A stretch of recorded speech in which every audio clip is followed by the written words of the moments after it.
गति के लिए चरण और प्रगति के लिए आचरण बहुत जरूरी है। कोई लक्ष्य मनुष्य के साहस से बड़ा नहीं, हारा वही जो लड़ा ही नहीं। सोच अच्छी होनी चाहिए, क्योंकि नजर का इलाज तो मुमकिन है, पर नजरिए का नहीं। नमस्कार, मैं हूं मोहित कमल श्रीमाली। आप सभी का तहे दिल से स्वागत करता हूं आज के विशेष एपिसोड में। आज हम बात करने वाले हैं चातुर्मास आरंभ होने से पहले एक विशेष शुभ मुहूर्त की। वैदिक ज्योतिष के अनुसार वर्ष में कुछ ऐसे मुहूर्त होते हैं जिनमें किसी भी शुभ कार्य को करने के लिए पंचांग शुद्धि देखने की आवश्यकता नहीं होती। इन्हें अभुज मुहूर्त कहा जाता है। ये खास दिन है वसंत पंचमी, फाल्गुन शुक्ल पक्ष की दूज, फुलेरा दूज, रामनवमी, वैशाख पूर्णिमा, गंगा दशमी, भडली नवमी और अक्षय तृतीया। भडली नवमी महत्वपूर्ण इसलिए मानी गई है क्योंकि इसके 2 दिन बाद देवशयनी एकादशी से 4 माह के लिए शुभ कार्यों पर रोक लग जाती है। इसलिए देवशयनी एकादशी से पूर्व यह अंतिम शुभ मुहूर्त होता है जिसमें बिना पंचांग देखे समस्त शुभ काम किए जा सकते हैं। 10 जुलाई 2022 को आषाढ़ शुक्ल एकादशी यानी कि देवशयनी एकादशी से चातुर्मास प्रारंभ होगा। साथ ही 4 नवंबर को देव प्रबोधनी एकादशी तक विवाह मुहूर्त नहीं देखने को मिलेंगे। नवंबर 2022 के अंत से वापस विवाह के मुहूर्त आरंभ हो सकते हैं। इसके बाद 16 दिसंबर 2022 से 14 जनवरी 2022 तक खर मास होने के कारण शुभ कार्य नहीं किए जा पाएंगे और 8 जुलाई 2022 रविवार को गुप्त नवरात्र समाप्त हो रहे हैं। भडली नवमी स्वयं सिद्ध मुहूर्त होता है और विवाह मुहूर्त अब 8 जुलाई तक ही है। और इस बार भडली नवमी आषाढ़ शुक्ल पक्ष नवमी दिन शुक्रवार चित्रा नक्षत्र को घटित होगी और नवमी का आरंभ 7 जुलाई की शाम को 7:28 से शुरू होगा और 8 जुलाई की शाम को 6:25 तक रहने वाला है। ऐसे में 8 जुलाई भडली नवमी को नया कार्य व्यवसाय शुरू करना या जमीन जायदाद खरीदने का, सोना खरीदने का शुभ मुहूर्त माना गया है। तो ऐसे में ये शुभ मुहूर्त क्या हैं ये आपको बताता हूं। सबसे पहले सुबह 7:35 से 9:17 तक लाभ मुहूर्त है, लाभ योग है। फिर सुबह के 9:17 से 11 बजे तक अमृत योग है। फिर 10:30 बजे से लेके 12 बजे तक ये इंटरट्वाइन होने वाला है समय। ये जो समय है ये राहु काल का साथ रहने वाला है।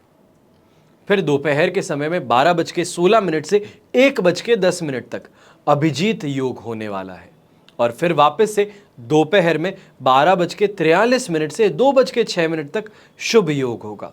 इन दोनों के मुहूर्त में सर्वाधिक विवाह रविवार भडली नवमी पर होने जा रहे हैं और ज्योतिष पंचांगों के अनुसार भडली नवमी तिथि अक्षय तृतीया और बसंत पंचमी की तरह ही अबुझ मुहूर्त वाली तिथि मानी जाती है।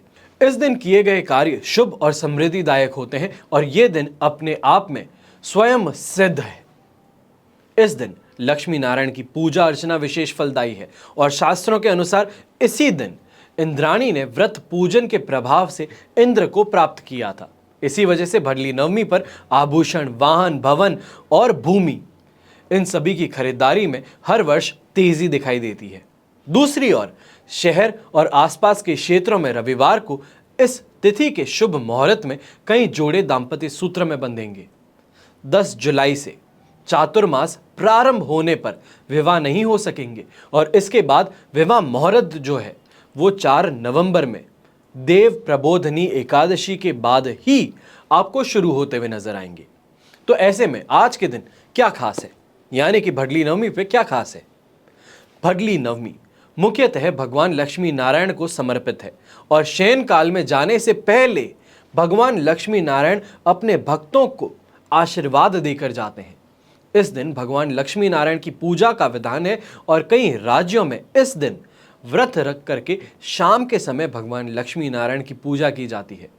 ये पूजा सत्यनारायण पूजा की तरह होती है और प्रसाद वितरण इसके बाद में किया जाता है और सामूहिक भोज यहाँ पे किया जाता आपको नजर आ सकता है। चातुर्मास शुरू होने से 2 दिन पूर्व इस दिन उत्सव मनाया जाता है और चातुर्मास में संयम, नियम, धर्म से रहते हुए भगवान विष्णु की निरंतर आराधना का संकल्प भी लिया जाता है।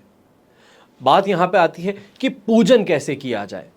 तो इस दिन परिवार को, मित्रों को, रिश्तेदारों को, सबको बुला करके लक्ष्मी नारायण की पूजा और कथा की जाती है। भडली नवमी पे साधक को स्नान कर, धुले कपड़े पहनकर, मौन रहकर पूजा अर्चना करनी चाहिए।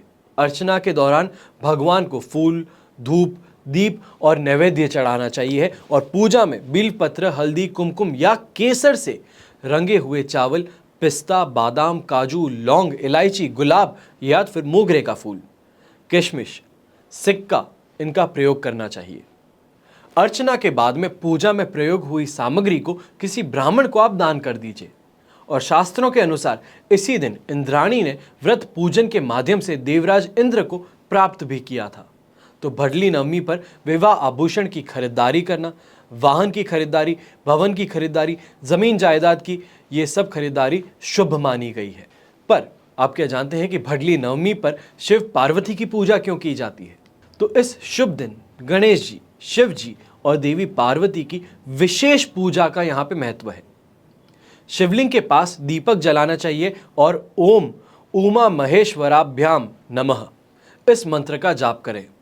मंत्र जाप कम से कम एक माला करनी चाहिए और मंत्र जाप के लिए रुद्राक्ष की माला का उपयोग करना सबसे ज़्यादा ज़रूरी है। पूजा के बाद में ज़रूरतमंद लोगों को धन और अनाज का दान करना चाहिए और वैवाहिक जीवन में सुख शांति बनाए रखने के लिए पति पत्नी को शिवलिंग की पूजा एक साथ करनी चाहिए और जलाधारी पर कुमकुम, हल्दी, लाल चूड़ियाँ, लाल साड़ी, लाल गुलाब चढ़ाना चाहिए। खास तौर पे अगर देखा जाए तो झारखंड राज्य में भडली नवमी के उत्सव का अलग ही रंग होता है। इसे यहाँ भडली मेला भी कहा जाता है और झारखंड में प्राचीन काल से भडली मेला उत्सव होता आया है और आज भी इस मेले में वही रंग विद्यमान है। इसे बहुत ही उत्साह, उमंग और हर्षोल्लास के साथ में मनाया जाता है। और झारखंड में भडली मेले में इतखोरी उत्सव प्रसिद्ध है, जिसमें पूरे क्षेत्रों से लोग इसमें शामिल होने आते हैं। इतखोरी में भगवान शिव और देवी काली से संबंधित एक प्राचीन मंदिर है, जिसमें आशीर्वाद लेने से भक्तों की सभी मनोकामनाएं पूर्ण होती हैं। इसलिए भक्त यहाँ दूर दूर से चल करके आते हैं। इतखोरी के भडली मेले के दौरान देवी काली की जगदम्बा के रूप में पूजा की जाती है और भक्त न केवल यहाँ बलि अर्थात प्रसाद चढ़ाते हैं, बल्कि मेले में माँ काली का दिव्य दर्शन और आशीर्वाद लेने के लिए आकर्षित हो उठते हैं। यहाँ बच्चों का मुंडन कराने के लिए भी लोग बड़ी दूर दूर से आते हैं। और इतखोरी का भद्रकाली मंदिर हिंदू, जैन और बौद्ध देवताओं के लिए अपने अद्वितीय संग्रह के लिए भी जाना जाता है, जिसके कारण भक्त अपने जीवन को खुशियों से और ओत प्रोत करने के लिए इन देवी देवताओं का दर्शन प्राप्त करने के लिए इस मेले में आते हैं। आशा करता हूं कि आप में से जो भी लोग एक वैवाहिक संबंध में बंधने जा रहे हैं, आप सभी को मेरी तरफ से, मेरे पूरे टीम की तरफ से बहुत बहुत शुभकामनाएं। आप में से जो भी लोग आज के दिन कोई खरीदारी कर रहे हैं, हम आशा करते हैं ये जो भी आज के दिन आप खरीदारी करें आपके लिए लाभकारी सिद्ध हो, आपके लिए भाग्योदय कारक हो। हमेशा की तरह यही आशा करता हूँ, यही प्रार्थना करता हूँ कि आप और आपका परिवार सदैव सुखी रहे, संपन्न रहे, सुरक्षित रहे। घर में बड़े बूढ़ों का साथ और आशीर्वाद हमेशा आपके साथ में बना रहे। जय श्री राम एवं जय हिंद।